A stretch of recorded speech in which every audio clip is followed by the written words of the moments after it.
Nandito kami ngayon sa Balogo Sports Complex kung saan gaganapin yung MotoAd 2023. At syempre kasali kami dito ni Commander. Pangatlong beses ko na to sa motorcycle adventure na to. At yearly na tong ginaganap dito sa Sorsogon. Isa ito sa event ng Kasanggayahan Festival. At this time dito naman gaganapin sa bagong Coliseum ng Sorsogon. Dati sa Sorsogon City Rimpulas palagi yung starting grid. At syempre may picture taking muna dito si Commander sa Mayora ng Barcelona. Mag selfie muna bago magbiyahe kami. Thank you very much po Mayora. At yun na nga, papunta na kami sa grid para ma-warm up na si NMAX. Siyempre si Kong Wowo, yun ang lead bike namin. And big shout out sa iyo Kong. Saludo sa iyo sir. At yun na nga, papunta na kami sa motor namin para ma-ready na. At mamaya-maya, bakbaka na to. Let's go.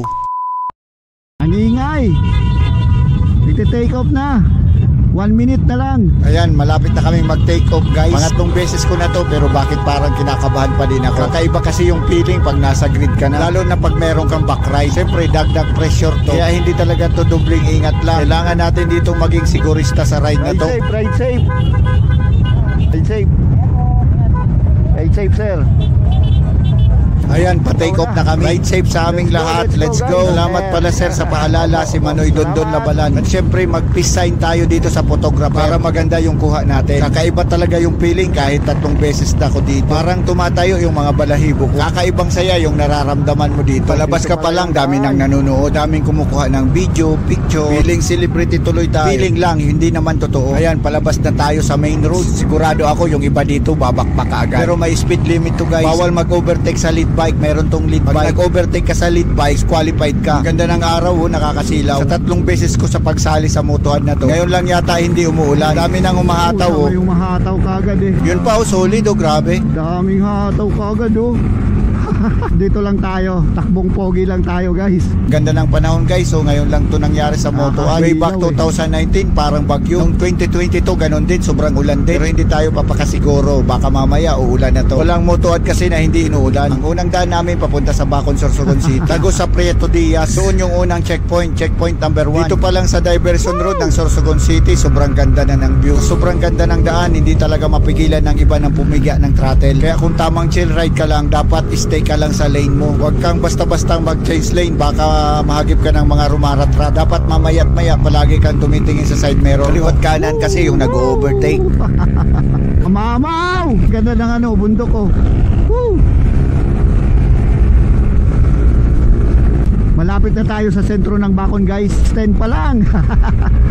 Ang dami ng umahataw ng mga mamaw. Bacon, Sorsogon na tayo. Dito na tayo sa sentro ng Bacon, Sorsogon City. Dito tayo sa Gayon Bacon dadaan, dito sa boulevard nila. Ito, Gayon Bacon, ang ganda ng view dito. Hindi namin makita masyado dito yung daan, meron mga nagsisiga. Sabayan pa ng nakakasilaw na sikat ng araw. At madami ding roadworks dito kaya dapat dubling ingat tayo. Ayan parang mga crater. At meron pa ditong nagulat na baka. At muntik na yung isang rider.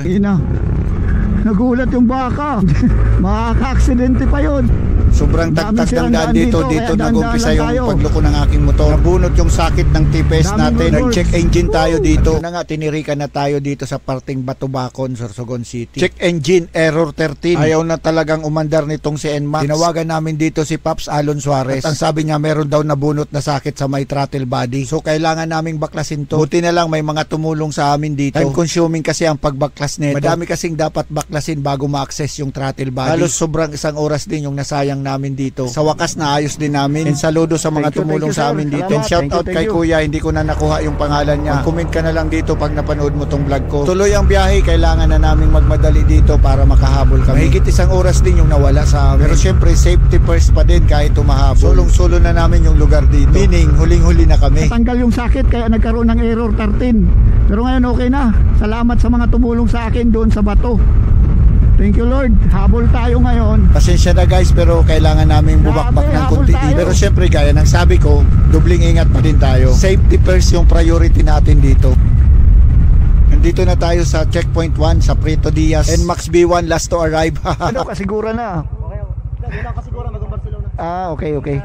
Salamat. Bira ulit, papunta na kaming Gubat, Sorsogon, checkpoint number 2. Sobrang ganda ng rice field dito. Napakasulit ng view. Long stretch road, meaning bira. Top speed reveal. Joke lang po. Bakbak lang ng konti para makahabol. May mga kunting roadworks kaya ingat pa din. Careful tayo palagi. Malapit na tayo sa Gubat, Sorsogon. Finally, nandito na tayo sa Gubat, Sorsogon. Sabi sa highway, Tinuro Sentro, tayo sentro. ng Marshall papuntang sentro. Dadaan tayo ng sentro ng Thank you. Gubat. Tigil sana Sarado ako pa. sa Nicosay Motorwork. Papacheck ko sana itong CNMAX. Kaso sarado pa. Shoutout sa inyo mga sir.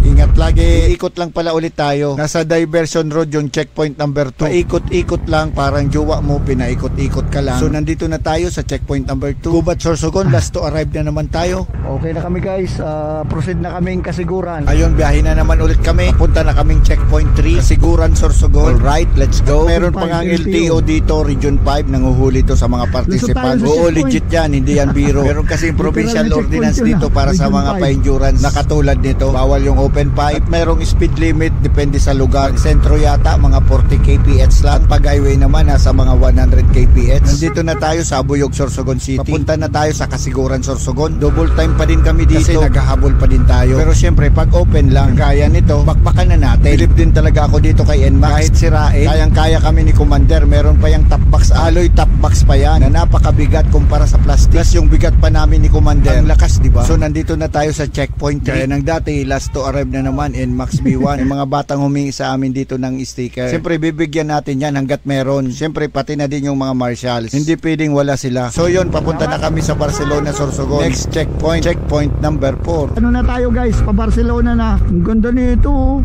Parimargas Station. Ang ganda. Grabe. At gaya nga ng San sabi ko Jose, kanina, Indano. umulan na nga dito. Ito po yung Kasiguran to Gubat So, Road. after Pabalik naman Kasiguran, ulit tayo balik sa pa kami Gubat, ng Sorsogon. Dito kami dadaan Gubat, papuntang Barcelona. and then, ano naman guys, Barcelona na. Ito na naman, palaya na naman, nakapakastig ng view. So yun na nga, papasok na kami ng Barcelona. Ito yung tuloy ang palatandaan pag nasa Barcelona ka na. Nag-gas up muna kami dito sa Petrol Barcelona para sigurado. After checkpoint kasi dadaan kami ng mga kabundukan, baka maubusan kami ng gas. Nag-rehydrate kami dito, after that biyahe na ulit. Nandito na tayo sa Barcelona Rowan Park, sa Old Church. Isa ito sa pinakamagandang tourist spot dito sa Barcelona. Historical place to dito during Spanish time.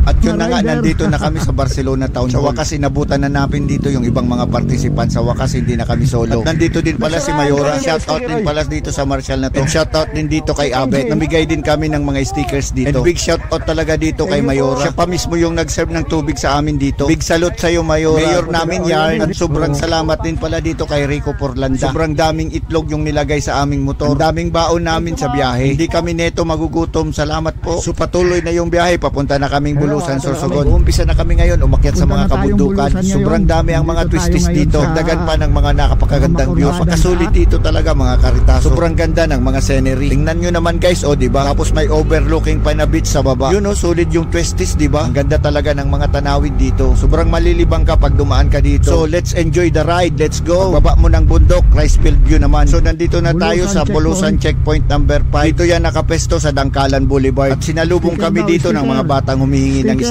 stickers. Scan muna kami dito ng aming mga Sticker IDs daw. bago kami Bigyan mo ng mamigay. sticker. Meron din pala kami dito mga karitaso. Ayan, nagkagulo na sila. Simpleng sticker lang, masaya na sila. After checkpoint 5, papunta na kami ng Erosin, Sorsogon. Nandito na kami sa sentro ng Bulusan, Yun. Sorsogon. Pagkalabas dito, akyatan na Ang naman. ganda dito. Bundukan gaming na naman tayo at nandito na naman tayo sa mga overlooking views. Papalaban naman kami dito sa mga kurbadahan. Bibingi na nga tayo dito at sumasakit na yung tenga ko. Ibig sabihin, sobrang taas na namin. At paakyat na kami. Lumunok na nga ako ng laway para mawala yung sakit ng tenga ko. Effective yun mga karitaso, subukan nyo. Malapit na nga kami dito sa Erosin, Sorsogon. Nandito na nga kami sa Erosin, Sorsogon. Papasok na kami ng sentro. Paglabas namin, highway na naman to. Hinahanap namin kung nasaan yung checkpoint dito. At ito na nga, nasa highway pala yung checkpoint number 6. So diretso na kami ng Matnog Matnog. na, guys, ang sunod na ruta natin. Habang papunta kami ng Matnog, meron na kaming mga nakasalubong dito. Papunta na silang Bulan checkpoint. Papunta pa lang kami, sila pabalik na. Pakyat na naman kami dito ng bundok guys. Sulit na naman dito yung mga bangkingan. Kung merong Marilaki, ito naman yung panapat doon. Para sa akin, ito yung Marilaki ng Sorsogon. Ayan o, apakasulit yan, grabe. Pero dito, isang overshoot mo lang, may paglalagyan ka ng mga malalaking truck at Grabe. malalaking bus lang naman ang makakasalubong mo dito. Papuntang Bisaya or galing Bisaya. Madalas yung aksidente dito. Downhill na kurbada, Wow. apakasulit yan. Tingnan nyo guys, oh, sobrang sulit nito. Grabe talagang kurbada to, downhill pa. Kunting pagkakamali mo lang dito, naku po, ewan ko na lang. Ang lalim yan, grabe yan. Walang namimitik ngayon dito. Dati palaging meron ditong namimitik. Favorite spot to ng mga pitikeros. Apakasulit ang view. Tingnan tingnan nyo guys, oh grabe. Gaya ng sabi ko kanina, ito yung iingatan nyo, mga malalaking truck. So yun na nga, nandito na kami sa sentro ng Matnog, Sorsogon, checkpoint number 7. After this, diretso na kami ng Santa Magdalena. At yun na nga, biyahe na naman tayo papuntang Santa Magdalena. Kung kanina puro kabundukan, ngayon naman ay kustal naman. At dahil sa sobrang ganda ng karagatan, hindi natin napigilang mapasigaw. Napakasulit naman kasi ng view dito. Tingnan nyo naman, hindi nakakasawang balik-balikan yung lugar na to. Sobrang sulit mga karitaso. Naalala ko tuloy yung last year na motoan. Merong nakapasok sa gate na yon. Buti na lang nakabukas siya. Dating dito, tumigil kami saglit. Natawag na kasi ako ng kalikasan. Jingle na kasi ako dito. Tamang-tama, gutom na din kasi ako. Kakainin na namin yung baon namin na itlog. Hinga lang ng konti, mamaya bakbak na naman. Finally, nandito na kami sa Santa Magdalena. Malapit na kami sa checkpoint 8. So, nandito na nga kami. Biglang napawi yung pagod ko dito. Ito yata yung checkpoint na merong checkpoint. Charot lang. At yun na nga, nandito na kami sa Bulan, Sorsogon. Medyo makulimlim na dito yung panahon. Mukhang nagbabadya na yung ulan. Nandito na tayo sa checkpoint 9. Sunod nito, Magallanes na. Ayan, biyahe na naman tayo. Dadaan muna tayo dito sa 4M Motorshop. Pops Alon Suarez. Siyempre, picture taker para may remember. Patuloy ang biyahe at tinulan na nga kami dito. Pero tuloy pa din, nagkaputi lang kami dito. After masuot yung kaputi, wala na namang ulan. At yun, paakyat na naman kami ng bundok. Bundukan na naman yung dadaanan namin papuntang Magallanes. Wala na naman, anyway, kasama yan sa endurance. Pati na din yung mga aberya. Need natin dito magbagal para sa safety namin. Pero syempre, confident pa din tayo. Naka-Beast-Tire kasi tayo. Disclaimer lang ha, hindi po ito sponsored product. Basta nagustuhan ko lang tong Beast-Tire. Bukod sa mura na, sobrang makapit pa to. Napilitan kaming tumigil dito sa may Gibalon. Sobrang lakas na kasi ng ulan. Hindi ko na masyadong makita yung daan. Itong lugar na isa pala to sa tourist spot ng Magallanes. Ito yung Gibalon Shrine. Humina na yung ulan, diretso na yung biyahe. Nandito na kami sa Magallanes proper. At nandito na nga kami sa checkpoint number 10. At meron nga ditong nakapansin sa aking motor. Nakilala niya, nagawang alon to. Siyempre, alagang 4M Motorshop Yard. Nagtanong din tayo dito sa mga magigiting nating kapulisan kung saan yung may malapit na gasolinahan. Tinuro kami pabalik ng sentro. Kailangan na kasi naming mag-gas up. Baka maubusan kami ng gas sa alanganin na lugar. Pangalawang refuel na nga pala namin to mga karitaso. After naming mag-refuel, papunta na kaming Huban. Apakaganda ng mga daan dito, madaming kurbada. 5 checkpoint na lang yung natitira pero sobrang haba pa ng babiyahiin namin. Next checkpoint ay Huban, Sorsogon. After that, diretso na kami ng Pilar, Sorsogon. Let's go! Kaya nang sabi ko kanina, napapalaban naman kami dito sa mga kurbadahan. Ramdam ko na dito yung pagod. Siguro dahil sa road condition, sa mga malulupit na mga kurbadahan dito. At mamaya-maya uulan at sobrang init na naman. Pero ganun talaga at kaya natin to. Enjoyin na lang natin dito yung mga magagandang kurbada at magagandang view. Katulad ng ganito, oh, sobrang ganda. At shout out dito sa mga bikers na nadaanan namin. Siguro ang lalakas nito sa mga ahon. At nandito na nga tayo sa checkpoint number 11 dito sa Huban, Sorsogon. Pagkatapos dito, diretso na kami ng Pilar, Sorsogon. Sobrang layo noon, ang lipiga na to. Sa alamang mananawa tayo sa kapipiga nito. Okay, nandito naman tayo sa Sorsogon City. Dadaan naman ulit tayo dito sa Sorsogon City Diversion Road. At lalabas tayo sa Pangpang, Sorsogon City. And straight to Pilar na tayo. Nandito na nga tayo sa Putyaw, Sorsogon. Pahinga lang kami ng konti dito. At umuulan na naman. Ito yung part ng motoad na masyado talaga ako napapagod. At hindi ko alam kung bakit. Marahil siguro sa haba na ng biyahe. Or dahil sa road condition papuntang Pilar, Donsolo, Villar. Siguro dahil sa sobrang dami ng mga kurbada dito. And hindi ko talaga masyadong kabisado ang lugar na to. Feeling ko kasi parang ang layo. Pero ito lang ang masisigurado ko. Maliban sa mga kurbadahan, napakaganda ng mga views sa mga dadaanan natin. Aakyat naman tayo ng bundok. Papalaban naman tayo dito sa mga kurbada dito. Sayang nga lang wala tayong gaanong mga video dito. Tinitipid ko na kasi ang aking memory. Ayan, goods na naman yung panahon. Para ka lang niloloko. Katulad ng jowa mo, palagi kang niloloko. Finally, nandito na tayo sa sentro ng Pilar. After time consuming na mga bangkingan, sa wakas nandito na tayo. So ito na yun talaga, kakanan tayo dito. Tapos kakanan din ulit tayo dito. Parang waste lang talaga. So nandito na tayo sa checkpoint number 12. Tatlong checkpoint na lang, finisher na kami. At yun na nga, nakilala ka agad kami dito ni Pops Kirby Chavez. At nilusob nga kami dito ng mga batang humingi ng mga stickers. At syempre, mamimigay tayo. At syempre, shoutout natin to si Mogski Moto. Kipalo na lang guys, Mogski Moto. Idol ko to sa bangkingan. Nagtanong din pala kami dito kung saan merong malapit na gasolinahan. Pangatlong full tank na pala to guys. Pasiguro na kami kasi kabundukan na naman yung aming dadaanan. Punta na nga kaming Donsol, Sorsogon. Very challenging yung daan dito. Gulat nga ako eh. Dami palang inaayos na daan. Pero okay lang yan. Susuklian naman to ng mga napakagandang mga tanawin. Lalo na pagdating sa parting Hubilyar, Sorsogon. Kaya samahan nyo kami hanggang sa dulo. Promise, hindi kayo magsisisi. At kung nakarating kayo sa part na to, pakihit naman ng like button. At kapag hindi pa kayo nakapag-subscribe, subscribe na kayo. And pakipalo na din ang aking Facebook page. At kung hindi naman kalabisan, na kayong mag-skip ng ads. Napakalaking tulong yan para mag-grow yung YouTube channel ko. Maraming salamat po. Alright, patuloy yung biyahe. Kunting kembot na lang to, matatapos din natin tong endurance challenge na to. At eto na nga, nandito na tayo sa checkpoint checkpoint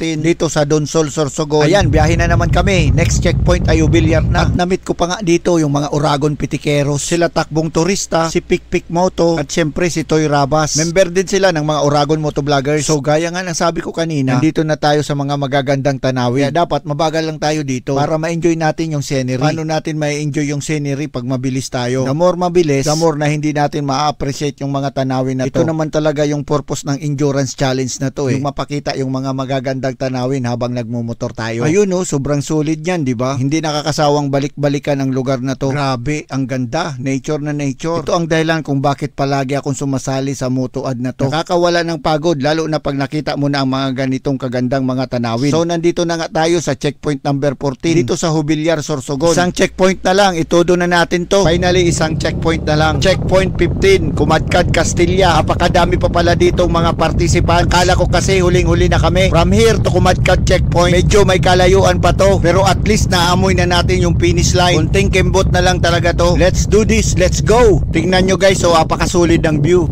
Apakaganda guys, grabe.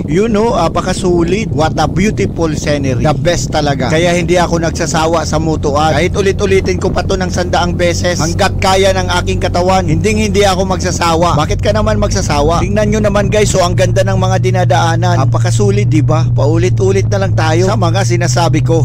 Alright, tara na guys, let's go. Nahingin ng sticker dito. And shout out din pala dito sa mga marshal. Pesto muna natin dito yung ating motor para makapagbigay tayo ng mga stickers. At ito naman si Commander, mamaya na yan pagkatapos ng motoad. Ano ba kasi yung dinudukot mo dyan?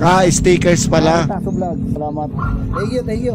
Siyempre may picture taker din para may remember. Ayan, salamat sa suporta mga lods. Yun na nga, biyahe na naman ulit kami. At eto na nga, basa na naman yung kalsada. Umulan na naman kasi. Malapit na tayo guys sa checkpoint 15. Takbong pugi na lang tayo dito para safe na. No need na magmadali. Kayang-kaya pa ng oras. Mga 100 na takbuhan pag open lang naman. All goods na yon. Nandito na tayo ngayon sa sentro ng Castilla. At eto na nga, nandito na tayo sa checkpoint 15, the last checkpoint. At amoy na nga namin dito yung finish line. And back to Sorsogon City na naman tayo. Dito na tayo sa Ginlahon, Sorsogon City. Another achievement na naman to mga karitaso. Pangatlong finisher shirt sa Motoad 2023. Nandito na naman ulit tayo sa Sorsogon City Diversion Road. Dito na naman ulit tayo pinadaan. Magdadahan-dahan na lang kami dito kasi sureball na to. No need na magmadali, baka masilat pa. Kaya pa chill ride na lang kami dito ni Commander. Ayan nandito na tayo sa Sorsogon City Hall. More or less 1 kilometer na lang to papunta sa finish line. Ayan, malapit na tayo. Nasa SM Sorsogon City na tayo. Literal na isang kembot na lang talaga to. Malapit na tayo sa Balogo Sports Complex. At last, we're here. Nandito na tayo. Thank you Lord at natapos din natin to. So bakit nga ba kami sumasali sa mga ganito? Ano ba yung mga nakukuha namin dito? Ang sagot, wala lang. Sakit ng katawan, tapos pagod, at kasabay na dun yung hirap at pagsusunog ng gasolina, pag-aksaya ng pera. Pero yung enjoyment, walang katumbas yun mga karitaso. At kung rider ka or mahilig sa motor, matik, alam mo na yon. At kung hindi ka naman mahilig sa motor, malamang sa alamang, hindi mo kami maiintindihan. Mantakin mo yun, nagsusunog ka na ng gas, ilalagay mo pa sa peligro ang iyong buhay. Sadyang ganyan talaga mga pre. Minsan dito sa mundo, madaming mga katanungan pero walang kasagutan. Talagang ganyan ang buhay. Puno ng challenges. Katulad ng pagsali namin dito sa endurance challenge na to. Basta hindi ako magsasawang suportahan ang motorcycle adventure na to. Another achievements ko na naman to. Ay kami pala ni Commander. Ang endurance challenge na to ay isa lamang sa pagpapatunay na hindi ka dapat matakot. Ayan, nakapinis na naman tayo ng buo. Walang bawas yung katawan. At higit sa lahat, buhay at humihinga. Siyempre, unang-una sa lahat, magpasalamat tayo sa Panginoon. At nakarating tayo sa finish line ng ligtas. At siyempre, magpasalamat tayo sa Motoad 2023 sa buong organizers at mga marshals headed by Congressman Wowo Portes. The best endurance challenge here in Sorsogon at legit talaga to. Ayan, tapos na at magkiklaim na kami ng aming finisher shirt. Ipaparada muna natin itong ating motor. Ayan ang dami ng mga finishers. O siya, wag na nating patagalin to. Excited na kaming i-claim yung finisher jersey namin. Sobrang sarap sa pakiramdam pag nahawakan mo na to. After namin maklaim yung finisher namin, pupunta naman kami kung saan meron pa palang foods. Nagugutom na tayo dito at tamang-tama meron pa palang pa-foods. At syempre habang naghihintay kay Commander, habang nasa CR, kakainin na natin itong adobong manok. O ano pang inaantay nyo? Tapos na.